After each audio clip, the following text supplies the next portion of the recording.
बड़ा जोरदार बजट है। ऐसा बजट जिसका समर्थन कैसे करें ये समझ में नहीं आता। मैं शुरुआत माननीय सभापति महोदय इस बात से करूंगा कि ऊर्जा के क्षेत्र में यहाँ पे बहुत सारे साथियों ने बहुत सारी बातें की। कांग्रेस के समय कितनी इंस्टॉल्ड कैपेसिटी थी, कितने मेगावाट बिजली का उत्पादन होता था, आज कितने मेगावाट बिजली का उत्पादन हो रहा है, कितनी इंस्टॉल्ड कैपेसिटी है, पर किसी ने कागज ध्यान से नहीं पढ़ा।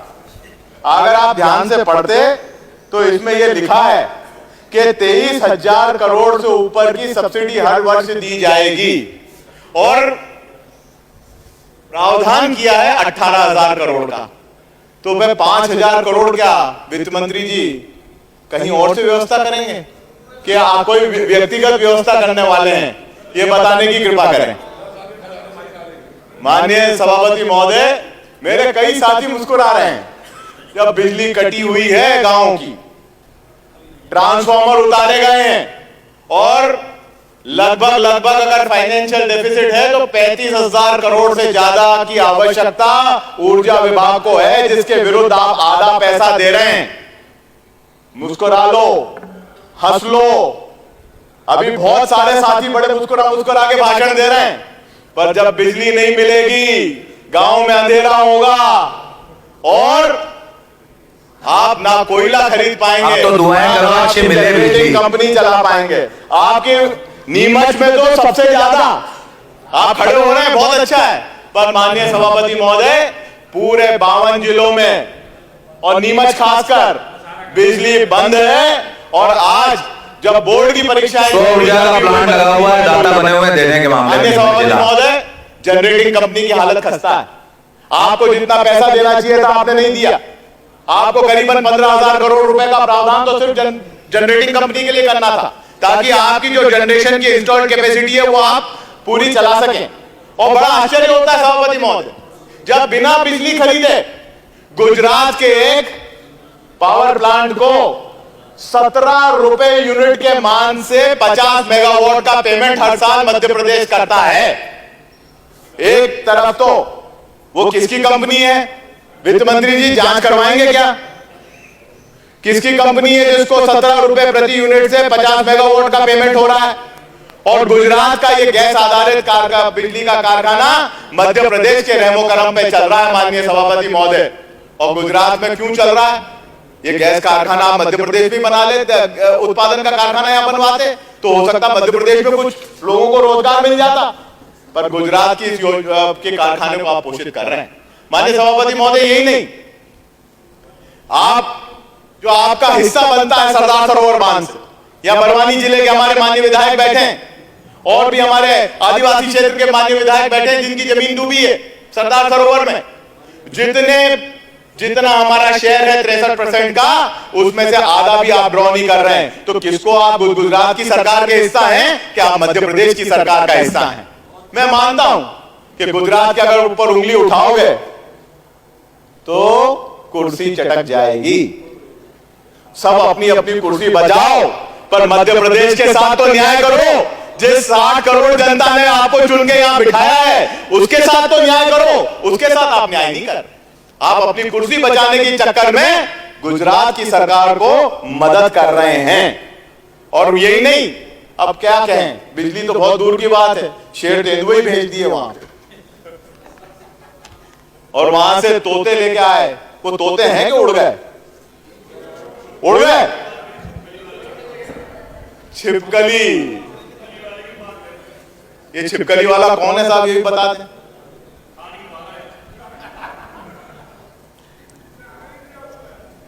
माननीय सभापति महोदय, अब छिपकली वाले की बात तो छोड़ो, अब आपके जाने का समय आ रहा है 7 महीने बाद। उसके बाद विचार करना।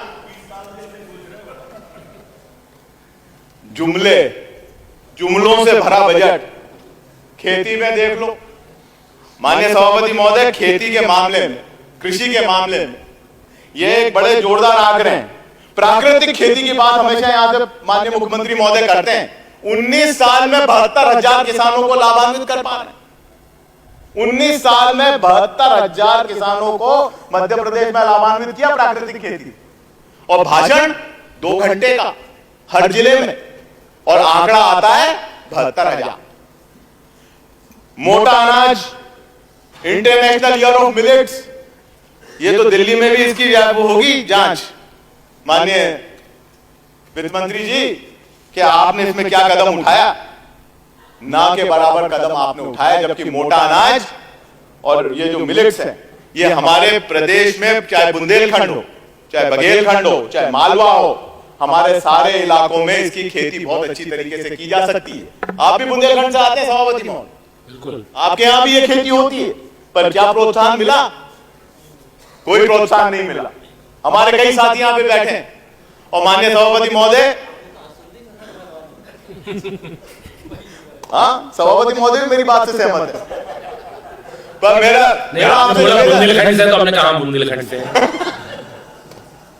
माननीय सभापति महोदय, ये हर जगह ऐसे जुमले हैं, इसमें कोई बात ऐसी नहीं है जिस पे विश्वास किया जा सके। आप लोग अभी कह रहे थे, कर्ज माफी की बात करी बहुत सारे हमारे साथियों ने कि कांग्रेस ने धोखा दे दिया। माननीय सभापति महोदय, 10 दिन के अंदर प्रक्रिया प्रारंभ की गई, फॉर्म भराए गए, गलत लोगों के नाम हटाए गए, ऐसे लोगों के जो सरकारी सेवा में हैं, ऐसे लोग जो इनकम टैक्स देते हैं, ऐसे लोग जो जनप्रतिनिधि हैं, जिनके माल जेब में भरे हुए हैं और उनके पास कृषि की जमीन है, और उन्होंने ऋण ले रखा था, उनके नाम हटाकर 27 लाख किसानों को ऋण माफी में लाभ दिलाने का काम हमारी कमलनाथ जी की सरकार ने, माननीय कमलनाथ जी ने करके दिखाया। पर मेरा 11,500 करोड़ रुपए का आप 27 लाख किसानों को लाभान्वित हमने 15 महीने में कर दिया। आप 20 साल में 27 लाख किसानों के लिए आपने क्या किया ये बताइए? क्या आपने खेती की आमदनी दुगनी कराई? नहीं। क्या आपने उनको उचित मूल्य दिलाया? माननीय मुख्यमंत्री महोदय के वीडियो है सोशल मीडिया पे, माननीय सभापति महोदय, कि 2100 रुपए में गेहूं तो क्या खेत की मिट्टी खरीद लूंगा। मैंने नहीं कहा, मैं माननीय सभापति महोदय मुख्यमंत्री जी ने कहा, जब वो पूर्व मुख्यमंत्री थे, जब कांग्रेस की सरकार थी। और आज ये भी कहा था कि बिजली के बिल जमा मत करना, ये भी कहा था हाँ। कि 200 रुपए से ऊपर का बिजली का बिल आए तो जमा मत करना, कोई बिजली काटना आए तो मामा जोड़ने आएगा, ये भी कहा था। पर माननीय सभापति महोदय, ये तो खैर एक अलग बात हो, पर आज अगर कीमत पूछी जाए तो समर्थन मूल्य आज भी 2100 रुपए से नीचे है। आज भी 2100 रुपए से नीचे है समर्थन मूल्य मध्य प्रदेश में। इसको आपको बढ़ाना चाहिए। 3,000 करोड़, 3,000 ना करोड़ तो 2,500 करोड़, पर बढ़ाओ तो सही। अरे इनसे तो इतनी उम्मीद नहीं 3,000 होगा। 2024 में कांग्रेस की सरकार 3,000 रुपए खरीदेगी, ये माननीय सभापति महोदय मैं कहना चाहता हूं। माननीय सभापति महोदय, ये 7 लाख हेक्टेयर सिंचाई थी 2003 में, मेरे बड़े भाई 65,000 हेक्टेयर हो जाएगी, 65 लाख हेक्टेयर हो जाएगी। हाँ, गलती से 1000 बोल गया सर, आजकल तो लाखों में मामला चल रहा है, मैं जानता हूं, पर अब 65 लाख हेक्टेयर हो जाएगी। मेरे जिले में माननीय सभापति महोदय 2 वृहद सिंचाई परियोजनाओं के कार्य प्रगति पर मेरे विधानसभा क्षेत्र, मेरे ही विधानसभा क्षेत्र में प्रगति पर हैं, और 2013 से प्रगति पर हैं। तालाब बन गए, उद्घाटन हो गए, पर पाइपलाइन आज तक नहीं डली ढंग से। 10,000 हेक्टेयर का नया कॉन्ट्रैक्ट 15 महीने की हमारी सरकार में हुआ, उसमें 70% काम हो गया। एक गुना की कंपनी है, उसने 70% काम कर दिया। 2020 में 19-20 में उसको कॉन्ट्रैक्ट हुआ, जब कांग्रेस की सरकार थी, जो इलाका छूटा हुआ था 10,000 हेक्टेयर मेरी विधानसभा क्षेत्र का, उसने 70% काम कर दिया। पर L&T, अब ये L&T से क्या रिश्ता है सरकार का, ये समझ में नहीं आता सभापति महोदय। 2016 में कॉन्ट्रैक्ट हुआ और आज तक काम 40-45% से ऊपर नहीं हो पाए। और आज भी पाइप राजगढ़ जिले में निकल जाओ तो सड़कों के किनारे पाइप लाइन के लाइन लगी रहती। मोहनपुरा परियोजना में जो राजगढ़ तहसील का और खिलचीपुर तहसील का छोटा हिस्सा चालू हुआ, वहां पे भी रोज पाइप फूटते, और वहां पे प्रेशर पाइपलाइन आपकी फेल हो रही है। माननीय सभापति महोदय, अगर इसमें कदम नहीं उठाए सरकार ने और क्वालिटी पे कंट्रोल नहीं रखा, तो ये योजनाएं फेल होने की कगार पर आ जाएंगी।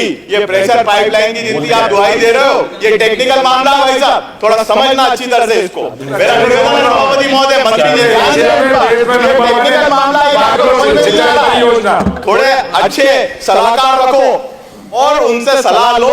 पड़ेगी, मैं आपसे बात करूंगा। चलो मैं ही दे दूंगा अगर आप इतना मुझे लायक समझते, पर मेरी सलाह मान लोगे तो ये किसानों का मध्य प्रदेश में हित होगा, क्योंकि आपकी पाइपलाइन फूट रही, आपकी पाइपलाइन सही तरीके से नहीं डाली गई है, और नहीं डाली गई अगर सही तरीके से पाइपलाइन तो खेत तक पानी नहीं पहुंच पाएगा। सभापति महोदय, ये मेरा निवेदन है सभापति महोदय कि आपने ये जल जीवन मिशन में बहुत सारा प्रावधान किया है, पर यही हमारे क्षेत्र में राजगढ़ में जो जल जीवन मिशन का काम चल रहा है वो नहायत ही घटिया किस्म का चल रहा है। माननीय मुख्यमंत्री जी गए, मेरी विधानसभा क्षेत्र में गए थे, मैंने अनुरोध किया माननीय मुख्यमंत्री जी से, मंच के माध्यम से अनुरोध किया कि माननीय मुख्यमंत्री जी खराब काम चल रहा है, मैं भोपाल जाकर मीटिंग करूंगा। यहां तक कि एक बार खुद माननीय मुख्यमंत्री जी बुधनी गए अपने विधानसभा क्षेत्र में, और वहां जनता ने बोला कि जल जीवन मिशन का पानी नहीं आ रहा है मुख्यमंत्री जी। आनंद फानन में मुख्यमंत्री निवास पर मीटिंग बुलाई गई, पीएचई के सारे लोग बुलाए गए, और उसके बाद भी आज तक कोई कार्रवाई नहीं हुई। ना उनके विधानसभा क्षेत्र में पानी मिल पा रहा है, ना मेरे विधानसभा क्षेत्र में माननीय सभापति महोदय राजगढ़ में पानी मिल पा रहा है। जब मुख्यमंत्री के क्षेत्र में अगर घटिया काम हो रहा है तो फिर प्रदेश में क्या हम विचार करें और हम अपनी विधानसभा के बारे में क्या कहें। माननीय सभापति महोदय, इस विधानसभा में खड़े हो, आज पूरे जिला, पूरा राजगढ़ जिला खुदा हुआ है, गांव में पाइपलाइन खुदी हुई है, कोई काम नहीं हो रहा, और एलएनटी पर कार्रवाई करने से सब बचते हैं।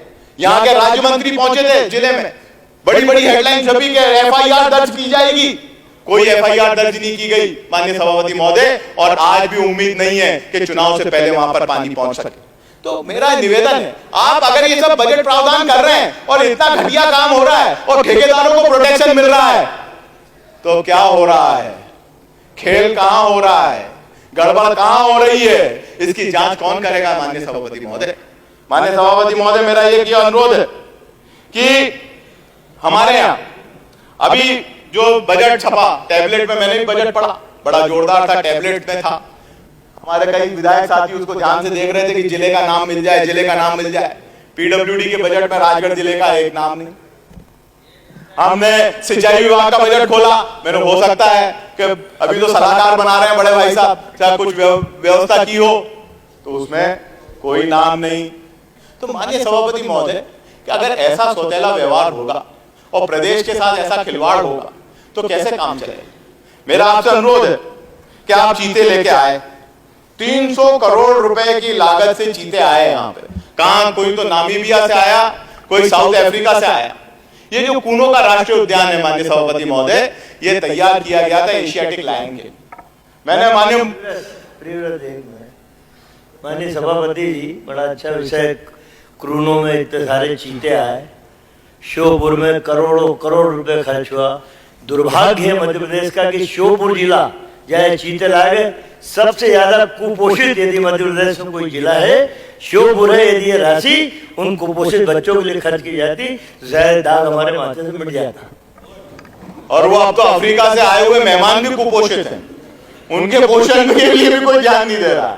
उन चीतों की भी जांच कराई जाए माननीय सभापति महोदय, कि उनको पोषण तो मिल रहा है, कि वो तो मेहमान है ना अफ्रीका से लाए हुए, और वो भी कुपोषित हो गए तो फिर क्या परिस्थिति बनेगी। माननीय सभापति महोदय, एशियाटिक लायन के लिए तैयार किया गया, गुजरात से लायन आना था, पर गुजरात में तो एक लायन है जो यहाँ के सभी लोगों को डरा देता है एक धाड़ में, तो लायन लाने की बात तो दूर, नामीबिया से चीता लेके आए। अगर आप लायन लेके आते हमारे यहाँ पर तो हम मानते कि दम है मध्य प्रदेश की सरकार में। यहां से टाइगर भेजे, अब वो क्या लाए उसके बदले में तो पहली बात आ चुकी। माननीय सभापति महोदय, मेरा आपसे अनुरोध है कि कर दे निलंबित, यूं भी 2-4 दिन की विधानसभा बची अगर करना चाहे तो। कमल पटेल जी मुस्कुरा रहे हैं, पर आपकी नहीं चलेगी, आपकी नहीं चलती वहां पे। मुस्कुराता है, खिलेगा, कमल कीचड़ में खिलता, कमल की सरकार कमल कीचड़ में खिलेगा। माननीय सभापति महोदय, यही नहीं, हमारे माननीय शिक्षा मंत्री जी विराजमान हैं, सीएम राइस स्कूल खोले जा रहे हैं। अब सीएम राइस स्कूल में आपने जो ट्रांसपोर्टेशन की व्यवस्थाओं का जो पैरामीटर तय किए हैं वो इतने कड़े हैं कि किसी माइक में ज्यादातर जिलों में उनका टेंडर ही नहीं हो पाए, और मुझे लगता है कि सभापति महोदय आपके जिले में भी नहीं हुआ होगा। मेरे विधानसभा क्षेत्र में जिस सीएम राइस स्कूल में आप बच्चों को लाने की व्यवस्था की दुहाई देते हैं, वहां पे बच्चों के माता पिता ने, पेरेंट्स ने पैसा इकट्ठा करके अपने बच्चों को स्कूल पहुंचाने के लिए वैन हायर करी है। सरकार की वैनें वहां पे उपलब्ध नहीं हो पाई, और ज्यादातर जो ये सीएम राइस स्कूल हैं, यहाँ वो खेलने के और बच्चों के जिम लगा दिए हैं, पर वहां पे पुख्ता व्यवस्थाएं नहीं हुई हैं, ना स्मार्ट क्लास के निर्माण हुए हैं। और अब 9000 और आप सीएम राइस के स्कूल खोलेंगे। अरे आप खोले सीएम राइस के स्कूल, पर अगर मेरे जिले राजगढ़ में तो अधिकांश शालाओं में टीचर ही नहीं है, टीचर विहीन है शालाएं, और टीचर विहीन शाला में माननीय सभापति खत्म कर रहा हूं, टीचर विहीन शाला को अगर आप सीएम राइस का स्कूल भी बना देंगे, तो जब वहां पे शिक्षक ही नहीं होगा तो वहां सीएम राइस स्कूल का क्या करेंगे हम?